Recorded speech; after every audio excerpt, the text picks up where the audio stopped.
Herkese selam. Kanalıma hoş geldiniz. Bugün sizinle birlikte kadayıf hazırlamak kararına geldim. Evvelce kabımızı götürürük ve içerisine 2 stəkan unu ilave edirik. Daha sonra ise 1 stəkan nişastanı ilave edirik.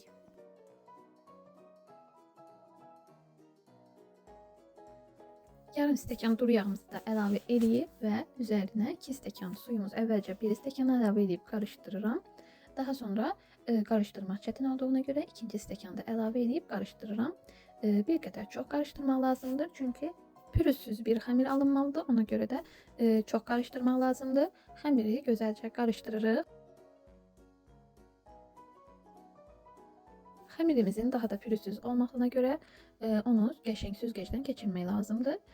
Qabaqcadan siz blenderlə də üzərindən keçsəniz xəmirin daha da pürüzsüz hala gətirə bilərsiniz. Həmçinin süzgecdən daha rahat keçəcək. Süzüb bitirdikten sonra keçirik bişirmeye.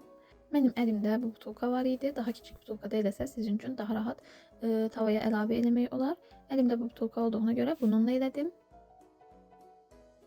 Bir de en önemlisi odur ki butulkanın kapağını deşerken çok ince deşmək lazımdır. Ben birazcık qalın deşdim ve başka butulka kapağı olmadığına göre belə hazırlamaq mecburiyetinde kaldım.